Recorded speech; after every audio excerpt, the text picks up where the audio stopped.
दोस्तों आज हम एडवांस मेथड का यूज़ करके डिपेंडेंट ड्रॉप डाउन लिस्ट बनाना सीखेंगे जो हमारा ढेर सारा टाइम सेव करने वाला है। बेसिकली आप लोग डिपेंडेंट ड्रॉप डाउन लिस्ट पूरे को सिलेक्शन करके एंड फॉर्मूला टैब में जाके यहाँ पे क्रिएट फ्रॉम सिलेक्शन से बनाते हैं, तो उसमें प्रॉब्लम क्या आती है कि एक ब्लैंक सेल आता है आपके डिपेंडेंट ड्रॉप डाउन लिस्ट में। या आप अगर मैनुअल 1 by 1 ऐसे करोगे क्रिएट फ्रॉम सिलेक्शन तो मान लो मल्टीपल बहुत सारे कॉलम, तो काफ़ी टाइम लग जाएगा।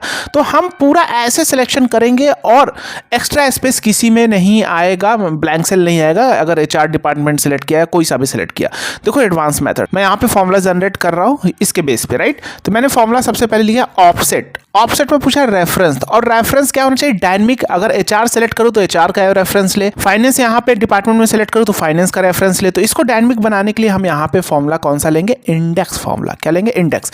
इंडेक्स में अरे हमने पूरा सिलेक्शन कर लिया बिंदास, राइट।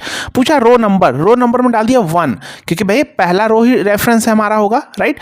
अब कॉलम नंबर में मैच फॉर्मूला लिया, मैच लुकअप वैल्यू हमारी ये डिपार्टमेंट हो गई एंड कहाँ पे? यहाँ पे। तो अब जो भी डिपार्टमेंट सेलेक्ट करेंगे वो उसी का रेफरेंस देगा और कॉमा 0 एग्जैक्ट मैच के लिए। अब यहाँ हमारा मैच हो गया, इंडेक्स का ब्रैकेट बंद, अब कॉमा हो गया भाई, रेफरेंस का काम खत्म, रेफरेंस डायनेमिक बन गया। अब पूछा रोज, तो रोज में हम क्योंकि हमें जब डिपेंडेंट सेलेक्ट करो तो हमें तो नेम चाहिए होगा ना, ABCDEF ये सारे नेम। एचआर से तो नाम चाहिए नहीं होगा क्योंकि ड्रॉप डाउन में एचआर भी आए नहीं ना। तो यहाँ में रोज में 1 डाल देंगे तो एक स्टेप नीचे आ जाएगा, क्योंकि ऑफसेट के लिए जो आप सिलेक्शन करते हैं वो उसके लिए क्या होता है? रेफरेंस में वो उसके लिए 0 रो 0 कॉलम होता है। तो 0 रो ये होगा मेरा, तो 1 डाल देंगे तो नीचे आ जाएगा, नीचे आ गया। अब पूछा कॉल्स, तो भाई कॉल्स में 0 क्योंकि उसी कॉलम का डेटा चाहिए होगा 0, दैट मीन अगर एचआर सेलेक्ट करो तो एचआर का ही कॉलम का चाहिए होगा, तो इसलिए 0 डाला।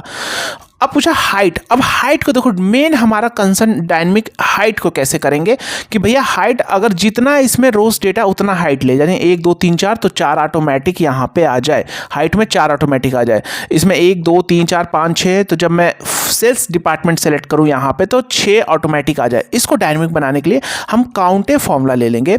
अब काउंटे पूरा थोड़ी ना काउंट करेंगे, अब इसके अंदर हम लेंगे इंडेक्स फॉर्मूला। इंडेक्स में अरे हम पूरा कैसे यहाँ से सेलेक्ट करो, राइट, क्योंकि मुझे एचआर को तो नहीं चाहिए होगा ना। अगर ऊपर से हाइट लेंगे तो फिर एक ब्लैंक सेल एक्स्ट्रा आने लगेगा फिर, राइट, जितना डेटा उतना है। अब यहाँ पे रो नंबर में हमने डाल दिया कुछ भी नहीं, ब्लैंक रख दिया। तो अब कॉलम नंबर डालना है, रो नंबर ब्लैंक कर दिया, दैट मीन्स पूरा का पूरा उठा के डेटा दे देगा। ये इंडेक्स फॉर्मूले की ब्यूटी है। कॉलम नंबर हमने लिखा मैच फॉर्मूला और एचआर को ले लिया, कॉमा लुकअप अरे दिस, सॉरी लुकअप अरे ये पूरा ले लिया, कॉमा 0 एग्जैक्ट मैच के लिए। तो ये क्या करेगा? ये इंडेक्स फॉर्मूले के अंदर जैसे एचआर सेलेक्ट किया तो एचआर का पूरा यहाँ से लेके नीचे तक पूरा डिटेल इसके अंदर आ जाएगा। जब आ जाएगा तो काउंटे फॉर्मूला क्या करेगा भाई? 1 2 इस चारों को ही काउंट करेगा, बाकी ये सब तो ब्लैंक है।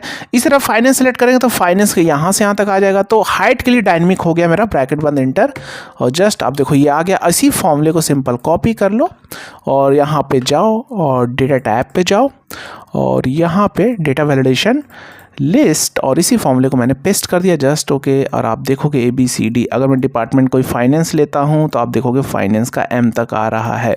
अगर मैं सेल्स लेता हूँ तो आप देखोगे सेल्स का प्रॉपर आ रहा है, कोई ब्लैंक सेल नहीं आ रहा। एक्सेल को और भी डेप्थ में सीखना चाहते हो, हमने कोर्स कंपनी बेस्ड वर्क पे डिज़ाइन किया है जो आपकी इंटरव्यू को क्रैक करने में हेल्प करेगा और किसी भी टाइप का ऑटोमेशन आप क्रिएट कर सकेंगे। ऐप का लिंक डिस्क्रिप्शन और बायो में। वीडियो पसंद आए तो वीडियो को लाइक करना, शेयर करना, अपने दोस्तों के साथ कमेंट करना, और मिलते हैं नेक्स्ट वीडियो में। जय हिंद।